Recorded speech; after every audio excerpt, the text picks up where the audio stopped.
Having great time is often an elusive thing, but time is the single most important thing a musician can have. So much so that you can take things that are just wrong,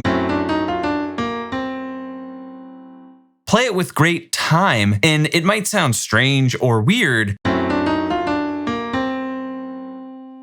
Great time will at least make it sound acceptable versus that same solo in the wrong key played with bad time. But how do you improve your timing? Well, just practice with a metronome. But over the years, I've encountered hundreds of students, if not talked to thousands of people on the internet about how even though you practice with a metronome, it never seems to translate to your time getting that much better. And this matters because groove and feel is all based in how good your timing is. So if the metronome isn't fixing it, what gives? Let's talk about 3 somewhat unorthodox ways that will build your internal clock, and it doesn't involve you using that metronome the same way you've been using it for the last several years and not really getting the results you want. Method number 1 for improving your time is what I call the Metronome Game. This is something that I picked up from a drummer, Dante Roberson. He has a fantastic YouTube video where he talks about this exact kind of game we're about to play. It works like this. Set your metronome to 120 beats per minute and just play basic groove, or if you're a little more advanced, play basic groove with some fills.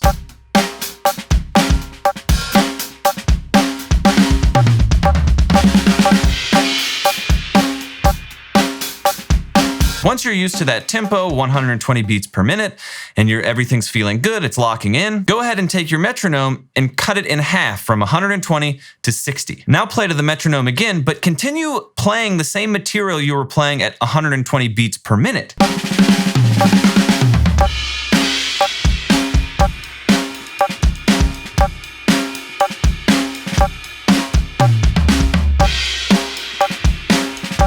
Starting to see how this works your time? You're playing the same tempo, but the metronome's giving you half as much information, which means you're relying twice as much on your internal time as you were when it was set to 120 beats per minute. Now that might take a while, but once that's feeling good and you're comfortable, cut the metronome in half again to 30 beats per minute. Turn it back on, continue playing, and now the metronome's only clicking once per measure. This is really gonna start testing your internal sense of time.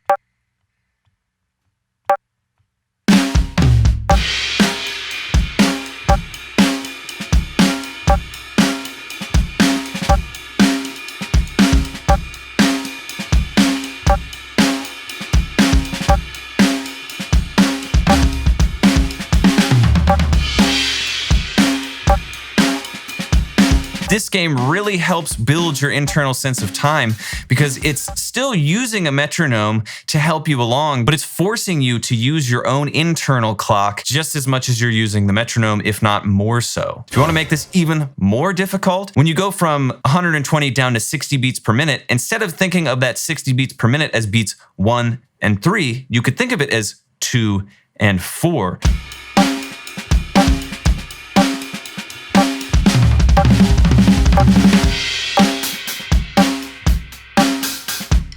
We rely very heavily on always coming back to that beat 1.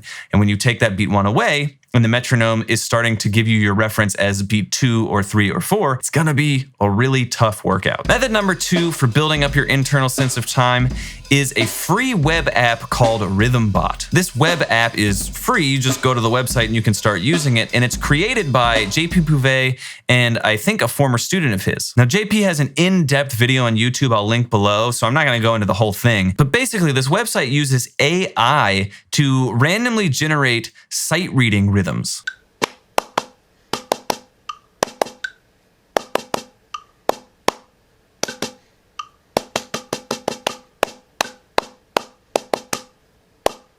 Now I know what you're saying. I don't care about sight reading, I just want to improve my internal sense of time. Who cares about reading music? I hear you. But even if you're not the strongest notation reader, even if you don't care about formal music notation, one of the keys of having great time is about having enough spare brain power to be able to handle random things that come across your plate as you're drumming. Forcing yourself to read random rhythms that you didn't think of will help build up this kind of like spare brain power reserve so that you can handle things in real time when they come up without it throwing off your sense of time. When you're on a gig, the snare strainer coming undone, or, you hitting the floor tom and realizing it's out of tune, or the cymbal stand is starting to droop a little bit and you're thinking about how to fix that. All those things are events that might take up spare brain power and might start throwing off your time. So the more buffer you can get, the more spare brain power you can get, you can absorb those kinds of random things that come up without it throwing off your time. And method number 3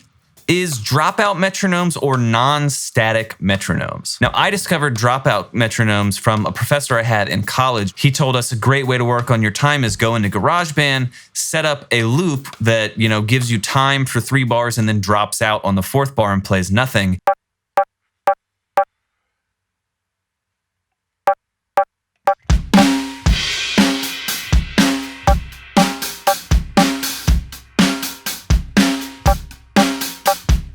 Since then, I've heard of several people that do something like this, and Benny Greb even released an app called the Gapclick, which is a metronome app that does this exact kind of dropout metronome idea. These dropout clicks work by setting up a tempo and then having the metronome change, either dropping out completely or changing to give you the ands of the beat or the E or the of the beat.